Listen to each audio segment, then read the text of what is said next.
everyone, my name is Max from grade 7, and today I'm going to tell you a story. Not just about technologies or devices, but about something that is more personal. How we grow through life and how easily our roots can be shaken when we lose control over the tools that are meant to help us. Back in my old school, the environment was very flexible. There were few rules, a little structure, and lots of freedom. I could bring my devices to class, I could play video games during breaks, and have lots of free time. I would talk with my friends about the new video game updates, game strategies, and mostly everything I think about in video games. I thought that it was very interesting. At first, it seemed harmless. I even thought that it was fun. But as I grew up, around grade 5 or grade 6, things start to shift. The fun entertainment slowly turned into a harmful addiction. I would start to secretly play video games during class time, talk to my friends without listening, and pass my phones on their desk without paying any attention to what the teacher is talking about. Furthermore, the problem is even worse at home. I would sit down on my desk with a clear goal to finish my homework and read some books. But over time, I would start to open my devices and play video games on them. Time would slip past just like sand in my fingers. And then I would quickly rush through my assignment, not really knowing what I'm writing about, and hand it to the teacher, even with a little bit feeling of guilty. My grades started to drop. Not because I couldn't understand the materials, but because I couldn't focus long enough to learn it. And this is how technology negatively impacts me. Not by a sudden impact, by a slow, quiet shift away from discipline and towards distraction.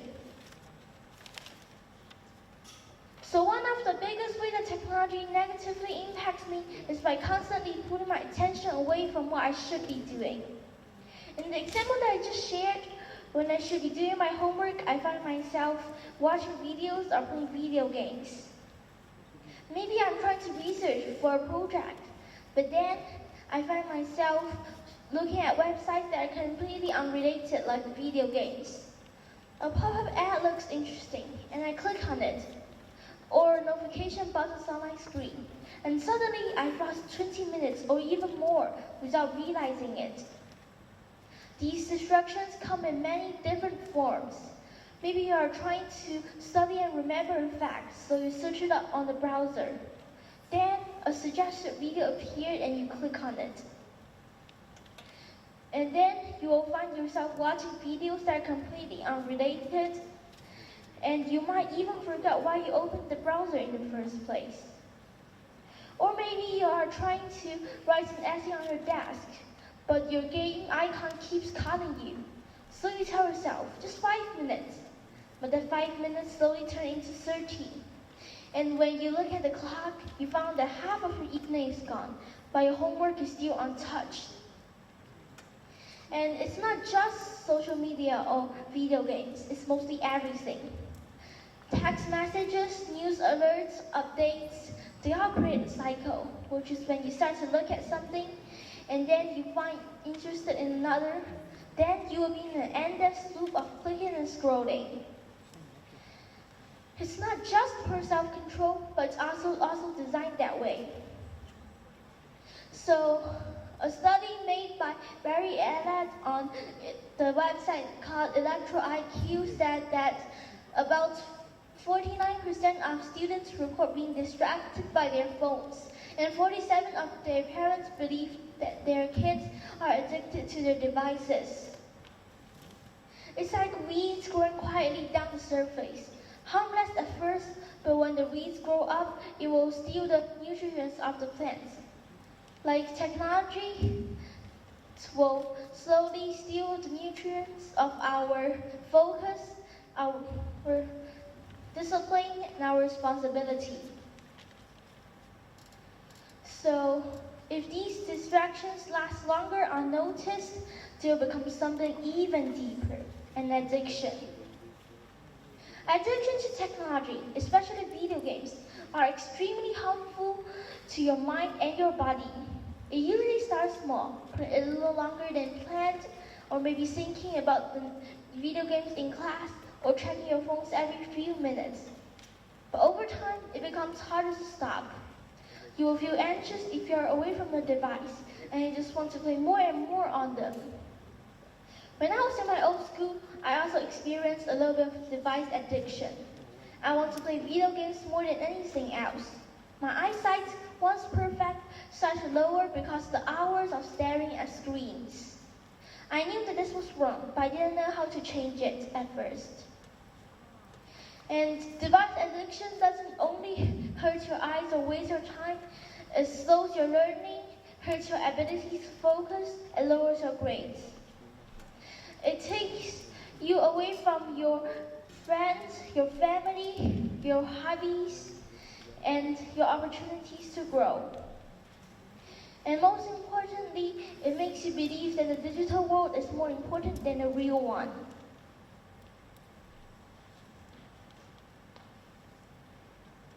So it's like a tree whose roots are shallow.